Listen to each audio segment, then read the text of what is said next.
Sabdo Palon mensyaratkan beberapa poin dalam upaya penyebaran Islam di tanah Jawa.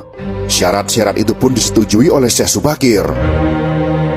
Berikut ini adalah dialog antara Sabdo Palon dengan Syekh Subakir yang terjadi di atas Gunung Tidar, yang kami sajikan dalam bentuk imajiner. Seperti inilah dialognya. Syekh Subakir bertanya, "Kisana, siapakah Kisana ini? Tolong jelaskan." Sabdo Palon menjawab, "Aku ini Sabdo Palon, pamomong tanah Jawa sejak zaman dahulu kala, bahkan sejak zaman kedewataan. Akulah pamomong para kesatria leluhur. Dulu aku dikenal sebagai Sang Hyang Ismoyo Jati, lalu dikenal sebagai Kirura Semar Bodronoyo, dan sekarang zaman Majapahit ini, namaku dikenal sebagai Sabdo Palon." Syekh Subakir berkata, "Berarti Kisana ini adalah danyang tanah Jawa ini. Perkenalkan Kisana, namaku adalah Syekh Subakir yang berasal dari tanah Syam Persia." Sabdo Palon kemudian bertanya, "Ada hajat apa gerangan jengan diko rawuh di tanah Jawa ini?" Syekh Subakir menjawab, "Saya diutus oleh Sultan Muhammad yang bertahta di negeri Istanbul untuk datang ke tanah Jawa ini. Saya tiadalah datang sendiri. Kami datang dengan beberapa kawan yang sama-sama diutus oleh Baginda Sultan." Sabdo Palon berkata, "Ceritakanlah selengkapnya Kisana, supaya aku tahu duduk permasalahannya." Syekh Subakir kemudian menjelaskan, "Baiklah, pada suatu malam Baginda Sultan Muhammad bermimpi menerima wisi dari Hyang Akaryo Jagat, Gusti Allah Zat yang Maha Suci, lagi Maha Luhur. Diperintahkan untuk mengutus beberapa orang alim ke tanah Jawa ini. Yang dimaksud orang alim ini adalah sebangsa pendeta, brahmana, dan resi di tanah Hindu. Pada bahasa kami disebut dengan ulama." Sabdo Palon kembali bertanya, "Jadi Jeng Andiko ini termasuk ulama itu tadi?" Syekh Subakir kemudian menjelaskan, "Ya, saya salah satu dari ulama yang dikirim Baginda Sultan. Adapun tujuan kami dikirim kemari adalah untuk menyebarkan wawara suci, amedar agama suci, yaitu agama Islam." Sabdo Palon melanjutkan pertanyaannya, "Bukankah Kisana tahu bahwa di tanah Jawa ini sudah ada agama yang berkembang yaitu Hindu dan Buddha yang berasal dari tanah Hindu? Buat apa lagi Kisana menambah dengan agama yang baru lagi?" Syekh Subakir kemudian menjawab, "Biarkanlah Kabulodasi yang memilih keyakinannya sendiri. Bukankah Kisana sendiri sebagai danyangnya tanah Jawa lebih paham bahwa sebelum agama Hindu dan Buddha masuk ke tanah Jawa ini, di sini pun sudah ada Kapitayan. Kapitayan atau ajaran asli tanah Jawa yang berupa ajaran Budi." Sabdo Palon kemudian menjawab, "Ya, rupanya Kisana sudah menyelidiki Kawulo Jowo di sini. Memang di sini sejak zaman sebelum ada agama Hindu dan Buddha, sudah ada Kapitayan asli. Kapitayan adalah kepercayaan yang hidup dan berkembang pada anak cucu di Nusantara ini." Syekh Subakir penasaran kemudian minta penjelasan. "Jika berkenan, tolong ceritakan bagaimana Kapitayan yang ada di tanah Jawa ini." Sabdo Palon pun menjawab, "Secara ringkas kepercayaan Jawa begini. Manusia Jawa sejak dari zaman para leluhur dahulu kala meyakini ada Sang Maha Kuasa yang bersifat tan keno kinoyo ngopo, tidak bisa digambarkan bagaimana keadaannya. Dialah pencipta segala-galanya, Bawono Agung dan Bawono Alit, jagat besar dan jagat kecil, alam semesta dan alam manusia. Wong Jawa meyakini bahwa Dia yang Maha Kuasa ini dekat, juga dekat dengan manusia. Dia juga diyakini berperilaku sangat welas asih. Dia juga meyakini meliputi segala sesuatu yang ada.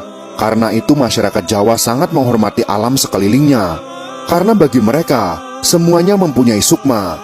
Sukma ini adalah sebagai wakil dari Dia yang Maha Kuasa itu.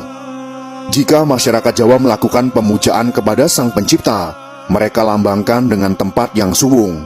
Suwung itu kosong, namun sejatinya bukan kosong namun berisi Sang Maha Ada. Karena itu tempat pemujaan orang Jawa disebut Sanggar Pamujan. Di salah satu bagiannya dibuatlah sentong kosong, tempat atau kamar kosong, untuk arah pemujaan. Karena diyakini bahwa di mana ada tempat suwung, di situ ada yang Maha Berkuasa.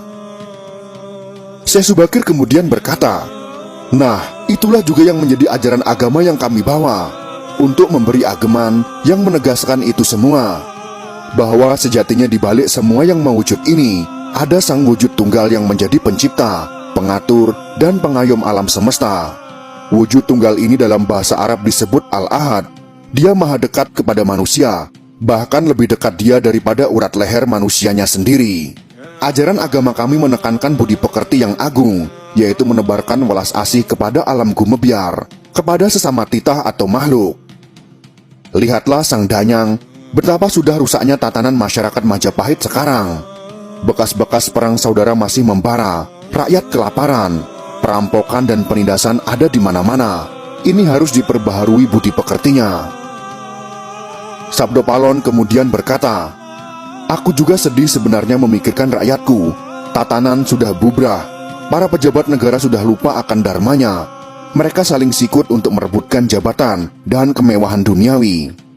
Para pandito juga sudah tidak mampu berbuat banyak.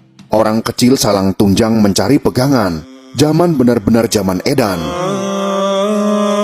Syekh Subakir kemudian berkata, "Karena itulah mungkin Sang Maha Jawata Agung menyuruh Sultan Muhammad Turki untuk mengutus kami ke sini.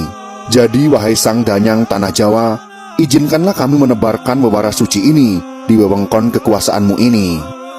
Sabdo Palon kemudian menjawab, "Baiklah jika begitu, tapi dengan syarat-syarat yang harus kalian patuhi." Syekh Subakir kemudian bertanya, "Apa kiranya syarat itu wahai Sang Danyang Tanah Jawa?" Sabdo Palon kemudian memaparkan syarat-syaratnya. Yang pertama, jangan ada pemaksaan agama, dharma atau kepercayaan. Yang kedua, jika hendak membuat bangunan tempat pemujaan atau ngibadah, buatlah yang bangunan luarnya nampak gaya Hindu Jawa, walau isi dalamannya Islam. Yang ketiga, jika mendirikan kerajaan Islam, maka ratu yang pertama harus dari anak campuran. Maksud campuran adalah jika bapaknya Hindu, maka ibunya Islam. Jika bapaknya Islam, maka ibunya harus Hindu. Yang keempat, jangan jadikan wong Jawa berubah menjadi orang Arab atau Parsi. Biarkan mereka tetap menjadi orang Jawa dengan kebudayaan Jawa walau agamanya Islam. Karena agama setahu saya adalah dharma, yaitu lelaku hidup atau budi pekerti. Hati-hati jika sampai orang Jawa hilang Jawanya, hilang kepribadiannya, hilang budi pekertinya yang adiluhung, maka aku akan datang lagi. Ingat itu, 500 tahun lagi jika syarat-syarat ini kau abaikan, aku akan muncul membuat goro-goro." Syekh Subakir kemudian menanggapi, "Baiklah, syarat pertama sampai keempat aku setujui. Namun khusus syarat keempat, betapapun aku dengan kawan-kawan akan tetap menghormati dan melestarikan budaya Jawa yang adiluhung ini. Namun jika suatu saat kelak karena perkembangan zaman dan ada perubahan, maka tentu itu bukan dalam kuasaku lagi. Biarlah Gusti Kang Akaryo Jagat yang menentukannya."